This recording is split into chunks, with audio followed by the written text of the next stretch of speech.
everybody. FG back again. This is part 2 of the garage build. We got it set up a little bit better. I'm kind of happy so far about the way it came out. It's looking pretty decent. Let me get out of the way here now that I'm done yapping and let everybody see what we're actually doing here. Okay, so like I said, I'm going to get out of the way here and we take a look at what is going on. I think it came out not too bad. Got my bolt cutter and wrenches over here. This is a little wrench holder that I had laying around that I just decided to screw onto the wall and start populating.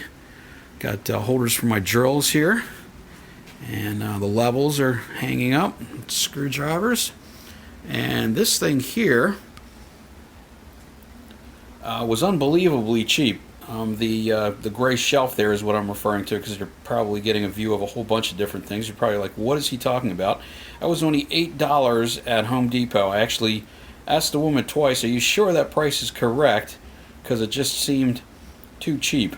It's rated to hold up to 15 pounds, and I believe it uses a 1/4 inch hole pegboard, because I had to drill all of the pins on the pegboard where it was going to mount to for it to be able to fit in this pegboard. The holes were too small, and if I remember it, I think it comes in 1/8 inch and 1/4 inch, and this must be the 1/8 inch pegboard.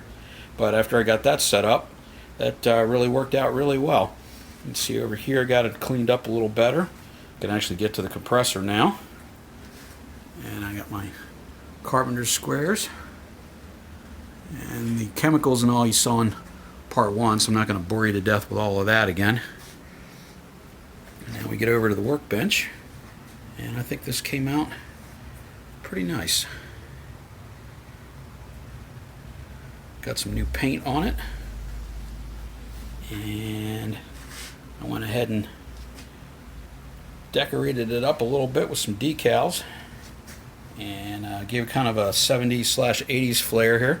And I actually put a coat of clear of the same stuff I cleared the workbench with over the stickers, because I knew that on a rough surface like that they were definitely not going to adhere for long and would end up falling off and getting wrecked. So clear coat now, they're basically glued to the bench, and they should be stuck there for a while.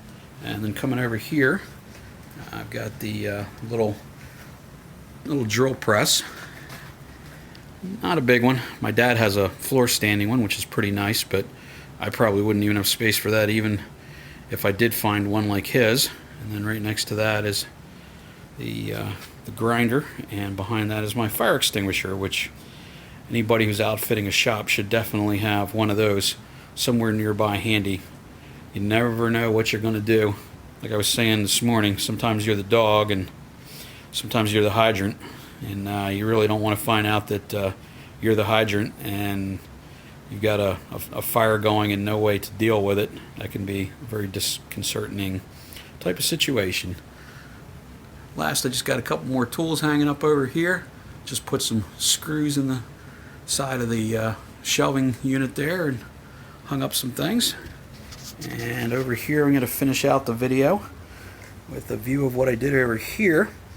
This is my axe and my sledgehammer that actually go in the truck when we're getting ready to off-road, but there's really no reason to carry them around 24/7, so I went ahead and took a couple of the quick fists and just stuffed them right up against there and screwed them down. Came out pretty nice.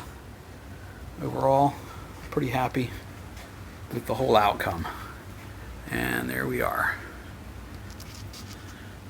Not a very big space. I've seen some of the people on Club Frontier have some huge garages. One guy had a picture of his workshop, and I was just absolutely in awe of what he had done. He actually created little holders for all of his sockets and all his screwdrivers and everything. It was all handmade out of pieces of wood, and it was pretty amazing. So having a little bit of workshop envy there. I was like, whew. But I'm very happy. It's been, I guess, about 12 years since I actually had a garage, so I'm pleased to have any kind of a workspace at all that doesn't involve being outside in the weather underneath the truck while it's raining, because I've been there too and it was no fun. So I'm thankful for what we do have, regardless of how big it might be. FG signing off until next time.